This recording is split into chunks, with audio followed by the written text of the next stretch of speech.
কেমন আছো আইরিস? পড়াশোনা কেমন চলছে? রাতিমের এমন প্রশ্নে ভীষণ অবাক হলো রিশা। কেমন স্বাভাবিক লাগছে লোকটাকে। রিশাকে কষ্ট দিয়ে কি একটু খারাপ বা অনুশোচনা হয়নি তার? সরাসরি প্রশ্ন ছুড়ল। গত 1 মাস যাবৎ আপনার ফোন বন্ধ কেন? কয়েক সেকেন্ড চুপ থেকে বলল রাতিম। আমার আগের ফোনটা হারিয়ে গিয়েছে, সিম আর উঠাইনি। নতুন সিম কিনেছি, তাই হয়তো যোগাযোগ হয়নি তোমার সাথে। আমি আপনার ফ্ল্যাটে অনেকবার গিয়েছি, পাইনি। আমার চাকরিটা চলে গিয়েছে, গ্রামে চলে গিয়েছিলাম। রাতিমের কথায় স্তব্ধ হয়ে গেল রিশা। চাকরি হারানোর কারণে কি রিশার মুখোমুখি হয়নি সে? রিশার পাঠানো বার্তাটা কি তবে পায়নি? শক্ত চোখ মুখে বলল। শেষবার আমাকে কেন ডেকেছিলেন? কি বলতে চেয়েছিলেন আমায়? আশা করি নির্দ্বিধায় বলবেন। কেন সংকোচ রাখবেন? রাতিম হাত ঘড়ির দিকে তাকালো। মাথায় ঘাম জমলো তার। যথেষ্ট স্বাভাবিক হয়ে বলল। সেটা তো আগেই বলেছিলাম, আমার অসুস্থর সময় তুমি সাহায্য করেছিলে, তাই ভেবেছিলাম তোমাকে টিট দেবো, এটাই আর কি। আপনি কথা ঘোরাচ্ছেন রাতিন ভাই। আশেপাশে তাকিয়ে নিয়ে বলল রাতিম। আমার সময় নেই আইরিস, কাজ আছে, আসছি। চলে যাওয়ার জন্য পা বাড়ালো রাতিম। কোমল হাতে রাতিমের হাত চেপে ধরল রিশা। আশ্চর্য হয়ে গেল রাতিম। এমন কিছু ঘটবে বোধহয় আশা করেনি। রিশার চোখ দুটোতে জলেরা ভিড় জমিয়েছে। নাকের ডগায় জমেছে ঘাম। পাতলা ঠোঁটজোড়া মৃদু কাঁপছে। প্রখর রোদ্দুর এসে ছুঁয়েছে কপাল। রাতিমের ভেতর জুড়ে বয়ে গেল প্রলয়ঙ্কারী ঝড়। নিমিষে গুলিয়ে দিল তার অন্তঃকরণ।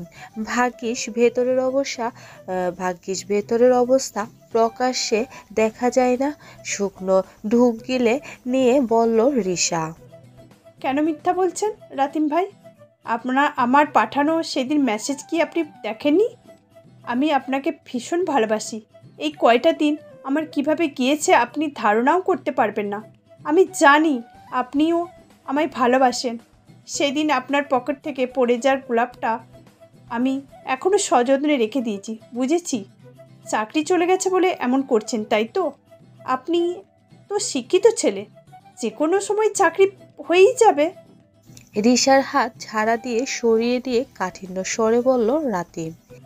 কি আবল তাবল বলছো? আমি কখনো এমন কিছু বলেছি তোমাকে? নাকি ইঙ্গিত দিয়েছি?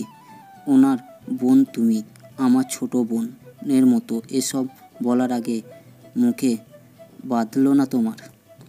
রিশার গলা ধরে এলো। পৃথিবীর তাকে কেন্দ্র করে ঘুরতে লাগলো। চোখ বেয়ে জল গড়িয়ে পড়ল অনর্গল। রাতিমের কপালে ঘাম ছুটে গেল। কয়েক সেকেন্ডের মধ্যে অপ্রত্যাশিত এক কাজ করে বসলো রিশা। দ্রুত ছুটে এসে জড়িয়ে ধরল রাতিমকে। চোখ বন্ধ করে ফেললো রাতিম। নিঃশ্বাস আটকে আসতে চাইল। এই মুহূর্তে মৃত্যু চলে আসলেও বোধহয় তাকে আলিঙ্গন করা সহজ হতো না। এই মুহূর্তে মৃত্যু চলে আসলেও বোধহয় তাকে আলিঙ্গন করা সহজ হতো তার জন্য। রিশার শরীর মৃদু কাঁপছে। জড়িয়ে নিতে পারল না রাতিম। পাথরের মতো দাঁড়িয়ে রইল। চোখ দুটো বুঝি জ্বালা করছে তার। কান্নার দাপটে গলার স্বর ভেঙে গেল রিশার। থেমে থেমে বলল। আপনার ভালোবাসা আমাকে কতটা বেহায়া নির্লজ্জ করে দিয়েছে দেখুন।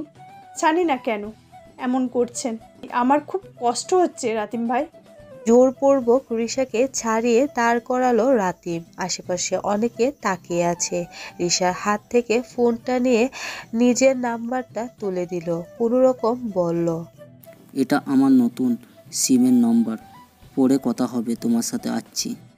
কথাটুকু বলেই লম্বা লম্বা পা ফেলে চলে গেল রাতিম। সামনে রিক্সা পেতেই উঠে বসলো। নিজের কান্নাটা আর ধরে রাখতে পারল না। ফুপিয়ে কেঁদে ফেলল। আর কিছুটা সময় দাঁড়িয়ে থাকলে নিজের শক্ত খোলসটা আর ধরে রাখতে পারত না। ইচ্ছে করেই আগের নাম্বার থেকে রিশাকে ব্লক করে রেখেছিল। আজকে কাকতালীয়ভাবে দেখা হয়ে যাবে ভাবেনি। বাধ্য হয়েই অন্য সিমের নাম্বারটা দিয়ে এসেছে, নয়তো আজ সহজে নিস্তার মিলতো না এখান থেকে। এদিকে বাড়ি থেকে রূপা ফোন করছে, দ্রুত যেতে হবে। পরীক্ষা শেষ হয়েছে অনেকক্ষণ আগে। অস্থির হয়ে বের হয়েই রিশাকে ফোন করেছে কুহু। পরীক্ষা মিস দেওয়ার মতো মেয়ে নয় রিশা। কি চলছে মেয়েটার মনে? অনেক দিন যাবৎ মনে হচ্ছে কিছু ঠিক নেই। কয়েকবার রিং বাজতেই রিসিভ হলো। কুহুকে কিছু বলার সুযোগ না দিয়েই বলল রিশা, আমি জানি তুই কেন ফোন করেছিস। পরীক্ষা দেওয়ার জন্য গিয়েছিলাম, মাঝ রাস্তায় অ্যাক্সিডেন্ট হয়, বাইকের সাথে ধাক্কা লাগে, পায়ের আঙুলে চোট পেয়েছি খুব। ভাইয়াকে ফোন করে জানিয়ে দিয়েছি পরীক্ষা দিতে পারবো না।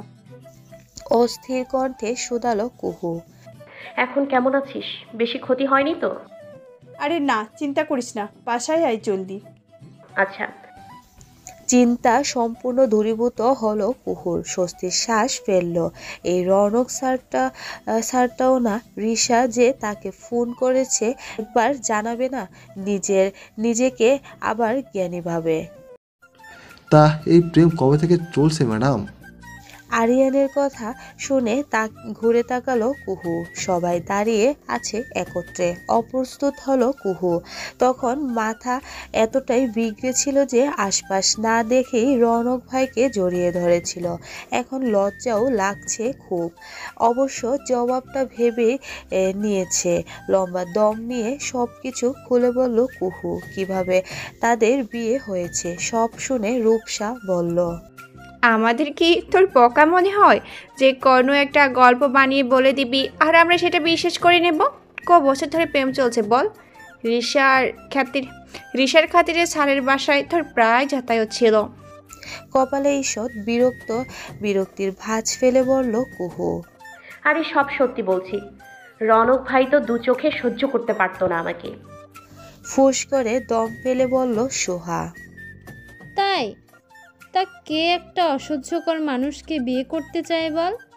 তোর বিয়েতে ঝামেলা হোক, তাতে রনক স্যারের কি আসে যায়? এমনি বিয়ে করে নিলি তোর মতো বিরক্তকর মানুষকে। কুহু যেন এক ভাবনায় মগ্ন হয়ে গেল। রৌনক ভাই তাকে বিয়ে করবে, এটা তো সে সময় অবাস্তব ছিল তার কাছে। ভেবেছিল সম্মান বাঁচাতে হয়তো বিয়েটা করেছে, পরে হয়তো সব স্বীকার করে পথ আলাদা করে নেবেন। তবে সব তো উল্টো ঘটল। রৌনক ভাইয়ের চোখে বিরক্তকর কুহুটা এখন সবচেয়ে বেশি ভালোবাসার কেউ হয়ে গেল। মানব মন কি এতই বিচিত্র? কুহু নিজেও তো রৌনক ভাইকে সহ্য করতে পারেনি। আজ এই সময় এই লোকটাই তার সমস্তটা দখল করে নিয়েছে। কুহুকে চুপ থাকতে দেখে সবার সন্দেহ গাঢ় হলো। নয়ন বলল, হতে পারে কুহুকে স্যার দয়া করেছেন, বদনাম হবে বলে বিয়ে করে নিয়েছেন। এখন এসব ঝগড়া ভুলে হয়তো ভাব হয়ে গেছে দুজনের মাঝে। চট করে কুহু বলল, হ্যাঁ হ্যাঁ, নয়ন বুঝতে পেরেছে বিষয়টা, ঝামেলা হয়েই বিয়েটা হয়েছে। এখন মনে হচ্ছে আমাদের মাঝে ভাব হয়ে গেছে বেশি, বুঝলি? কুহুর এই উত্তরে সন্তুষ্ট হতে পারল না কেউই। কিছু তো একটা পূর্বসূত্র আছেই। সকলের কথার মাঝে রৌনক উপস্থিত হলো ক্যাম্পাসে। সবাই বেশ ভদ্রভঙ্গিতে দাঁড়িয়ে গেল, সালাম জানালো। কুহুর দিকে তাকিয়ে জবাব দিল রৌনক। বাসায় যেতে হবে, চলো, আমি বাইকে অপেক্ষা করছি।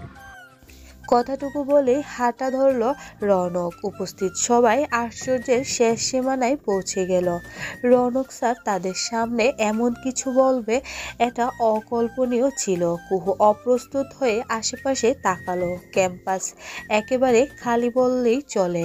সবাই বেরিয়ে গেছে এতক্ষণে। কিছু দূর যেতেই ফিরে আসলো রৌনক। কুহুর হাত ধরে বলল, যেতে বললাম তো, এখনো দাঁড়িয়ে সময় নষ্ট করছো কেন? ঠিক কি উত্তর দেবে ভেবে পেল না কুহু। বাকি সবার দিকে তাকালো। ভূত দেখার মতো চমকে তাকিয়ে আছে সবাই। এক পলক সেদিকে তাকিয়ে বলল রৌনক, কুহু, এতক্ষণ যাবত তোমাদের যা যা বলেছে সব সত্য, নয়তো এই গর্ধব মেয়েকে যেচে বিয়ে করার কোনো প্রশ্নই আসে না।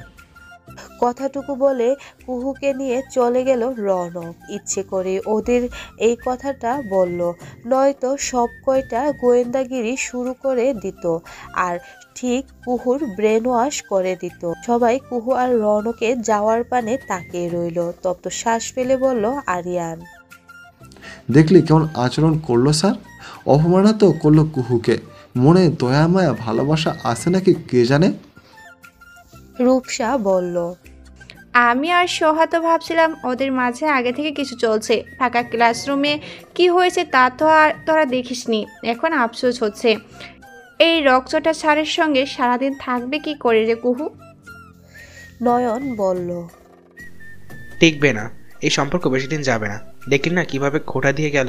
এই জন্যই স্যার হয়তো ভার্সিটিতে সবার থেকে বিয়ের ব্যাপারটা লুকিয়ে গেছেন। নয়নের কথা শুনে অত্যল্পকালে বাকি তিনজনের মুখে আদার নামলো। কুহুর জন্য খারাপ লাগলো। সারা রাস্তা রৌনকের সাথে একটা কথাও বলেনি কুহু। রাগে গা ফেটে পড়ছে। বন্ধুদের সামনে কত বড় অপমানটাই না হলো সে, অথচ বড় মুখ করে বলেছিল তাদের মধ্যে ভাব হয়ে গেছে। এই তার নমুনা। আর চোখে কুহুকে পর্যবেক্ষণ করছে রৌনক, লুকিয়ে মিটিমিটি হাসছে। ভয়ানক রাগলে দারুণ লাগে কুহুকে। গাল দুটো বেলুনের মতো ফুলে যায় কেমন। ড্রেসিং টেবিলের কাছে আসতে নীল রঙা ছোট্ট একটা চিরকুট দেখতে পেল কুহু। কপালে ভাঁজ পড়ল তার। তৎক্ষণাৎ হাতে তুলে নিয়ে খুলে পড়তে লাগলো। মানুষের মনটা হয় বিশাল আকাশের মতো। মাঝের মধ্যে কষ্টগুলো মেঘ হয়ে নেমে আসে। বৃষ্টির শেষে আবারও তো হাসে ঝলমলে আকাশ। তেমনি কষ্ট পেলেও কি মানুষ সেটা মনের ভেতরে পুষে রাখে? ক্ষমা করে দিয়ে হাসতেও তো পারে। আমার রুমে আয় তো একটু কুহু। তোর জল্লাদ ননদি তোর অপেক্ষায় তৃষ্ণার্ত কাকের মতো ছটপট করছে। এসে তাকে ক্ষমা করে দিয়ে ধন্য কর। ইতি কুহুর প্রিয় রিশা।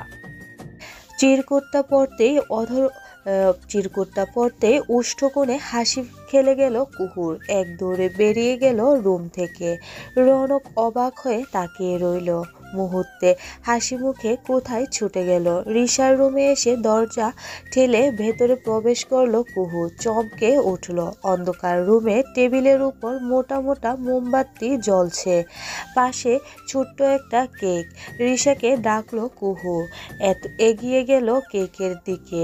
কেকের উপর বড় করে সরি লেখা। খুশিতে চোখে পানি চলে আসলো কুহুর। হঠাৎ করে রুমের লাইট জ্বলে উঠল। ঘাড় ঘুরিয়ে রিশাকে দেখতে পেয়ে জড়িয়ে ধরলো কুহু। কেঁদে ফেলল।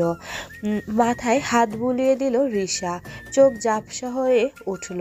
কুহু তার উপর কখনোই অভিমান করে থাকতে পারবে না জানে। ভাঙা গলায় বলল, তুই খুব ভালো কুহু, খুব বোকাও। তোর উপরে যে রাগ সে দেখাবে, সে নিজেই দ্বিগুণ কষ্ট পাবে। সকালে তোর সাথে খুব বাজে আচরণ করে ফেলেছি। কান্নার দাপটে কিছু বলতে পারল না কুহু। দরজার কাছে দাঁড়িয়ে দেখলো রৌনক। পরক্ষণে নিশ্চুপ প্রস্থান করলো। কুহুকে সোজা করে দাঁড় করিয়ে কেক কাটলো রিশা। খাইয়ে দিল যত্ন নিয়ে। খানিকটা কেক রিশাকে খাইয়ে দিয়ে বলল কুহু, মানুষের যখন মন মেজাজ ঠিক থাকে না তখন সে নিজের মাঝে থাকে না। আমি কয়েকদিন ধরে খেয়াল করছি তুই ঠিক নেই। কি হয়েছে বল আমাকে। কুহুর দিকে নিষ্পলক তাকিয়ে রইল রিশা। আবারও খুব কান্না পাচ্ছে। চিৎকার করে বলতে ইচ্ছে হচ্ছে, আমি ভালো নেই কুহু, ভেতর থেকে ভেঙে নিঃশেষ হয়ে গেছি। চাইলেও রাতিম ভাইয়ের বিষয়টা কুহুকে বলা সম্ভব নয়। নাক টেনে বলল, আমরা যে জিনিসটা নিয়ে বেশি আশা করে ফেলি, স্বপ্ন দেখি, সেটা যখন পাই না তখন মন মানতে চায় না। চাইলেও নিজেকে মানানো যায় না, তবুও চলতে হয়। এত সব ভাবলে হয় না। আমিও জানি সব একদিন হয়তো ঠিক হয়ে যাবে। তুই আশফিক ভাইয়ার জন্য এখনো কষ্ট পাচ্ছিস? রিশা কোনো উত্তর দিল না। কুহুকে বলল গিয়ে ফ্রেশ হয়ে নিতে, মাথা ব্যথা করছে তার। রিশার পায়ের ব্যান্ডেজ করা আঙ্গুলের দিকে তাকিয়ে দীর্ঘশ্বাস ফেলে চলে গেল কুহু। ধীর পায়ে এগিয়ে গিয়ে দরজা এঁটে দিল। শরীর কাঁপছে। আজকের ঘটনাটা মস্তিষ্ক থেকে বেরোতে চাচ্ছে না। কেন রাতিম ভাই এমন ব্যবহার করলো? রিশার ভাবনা কি এতটাই ভুল ছিল? স্পষ্ট রাতিম ভাইয়ের চোখে ভালোবাসা দেখেছিল নিজের জন্য, তাহলে কেন দূরে ঠেলে দিচ্ছে এখন? রুমে এসে ফোন হাতে নিল কুহু। ফেসবুকে আশফিকের আইডিটা খুঁজে বের করলো। কিছুটা স্ক্রল করতেই দেখলো বেশ কয়েকটা পোস্ট করা। কেমন বিরহের আভাস মিলল। তবে কি সম্পর্ক ঠিক নেই তার? শত চিন্তা মাথায় নিয়ে আশফিকে ছোট্ট একটা মেসেজ পাঠালো। অপেক্ষা করতে লাগলো উত্তরের। সেই কখন ফিরেছে? ফ্রেশ হওনি কেন এখনো? ভরাট পুরুষালী স্বর শুনে আটকে উঠল কুহু। কোনো রকম ফোনটা খাটে রাখলো। রৌনকের হাতে দুমুখ কফি। হঠাৎই রাগের কথা মনে পড়ে গেল কুহুর। আজকে তাকে অপদস্থ করেছে রৌনক ভাই। টেবিলের উপর মগ দুটি রাখলো রৌনক। কুহু চলে যেতে নিলে হাত চেপে ধরলো। ছাড়াতে চেষ্টা করলো কুহু। চোখে মুখে এখনো তীব্র অভিমান। হাত টেনে ধরে কাছে দাঁড় করালো রৌনক। দুহাতে আস্তে পিষ্টে জড়িয়ে নিল। একটুও নড়ার শক্তি পেল না কুহু। লেপ্টে রইল শক্তপোক্ত বুকে। হাত বাড়িয়ে কুহুর কপাল থেকে কাটা চুলগুলো কানের পেছনে গুজে দিল রৌনক। শীতল কণ্ঠে বলল, দেখো বাচ্চাদের মতো ঠোঁটের কোনায় কেকের ক্রিম লেগে আছে তোমার। কথাটুকু শুনতে গাড় ঘুরিয়ে আয়নার দিকে তাকালো কুহু। সত্যি লেগে আছে ঠোঁটের পাশে।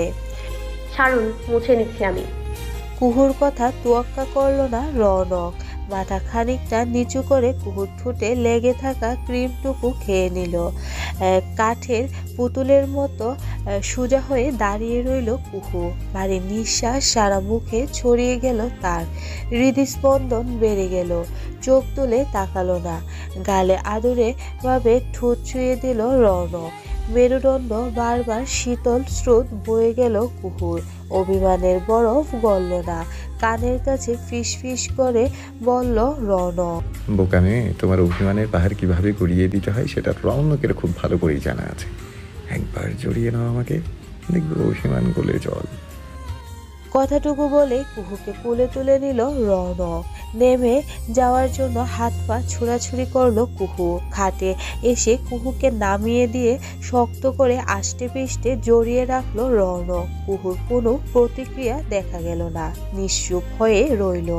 মাথা তুলে কুহুর দিকে এক দৃষ্টিতে তাকিয়ে রইল রৌনক। মাথা কাট করে অন্য পাশে দৃষ্টি ফেলে তাকিয়ে আছে কুহু। চোখ দুটো জলে ভাসা মনে হচ্ছে। নাকের ডগা রক্তিম হয়ে উঠল। সে কোন সময় কেঁদে ফেলবে ভাব। মুচকি হাসলো রৌনক। মাথা নুয়ে কুহুর থুতনিতে চুমু খেলো। দৃষ্টি ঘুরিয়ে রৌনকের দিকে তাকিয়ে বলল কুহু, আপনার এই আদিক্ষেতা ভালো লাগছে না আমার। আমাকে যখন আপনার পছন্দই নয়, তাহলে সেদিন বিয়ে কেন করেছিলেন? এইসব আমার প্রতি আপনার দয়া আর সহানুভূতি তো? কুহুর ঠোঁটের মাঝে আঙ্গুল রেখে কথা থামিয়ে দিল রৌনক। তপ্ত শ্বাস ফেলে বলল, তো তোমার কি ধারণা এই বোকামির জন্য ভালোবেসে ফেলবো তোমাকে? এমন গর্থক মেয়েকে কি ভালোবাসা যায়? তোমার বন্ধুরা তো ভাবছে আগে থেকেই কিছু চলছে আমাদের মাঝে, সেটাই ক্লিয়ার করে দিয়ে আসলাম। কিছু বলতে গিয়েও থেমে গেল কুহু। কপালে সূক্ষ্ম বাজ পড়ল। রৌনক ভাই তাকে কথা থেকে বাঁচাতেই তবে ওই কথাটা বলেছেন। মুহূর্তে অপ্রতিভ হলো। ভার কয়েক চোখের পাতা ঝাপটে নিয়ে বলল, ফ্রেশ হতে যাবে সে। রৌনক ছাড়লো না। আরেকটুখানি শক্ত করে জড়িয়ে নিয়ে বলল, আজ গোটা শহর আমাদের প্রেমের সাক্ষী হবে। যাও, তৈরি হয়ে এসো, শাড়ি পরবে, বের হব এখন। যতদূর চোখ যায় হাতে হাত রেখে হাঁটবো। কুহু কিছু বলতে গিয়েও বলল না। হঠাৎই ইচ্ছে জেগে উঠল তার। রৌনক ভাইয়ের সঙ্গে এভাবে কখনো বের হওয়া হয়নি তার। চট করে কেমন মন ভালো হয়ে গেল। হাতের বাঁধন আলগা করে দিল রৌনক। উঠে চলে গেল কুহু।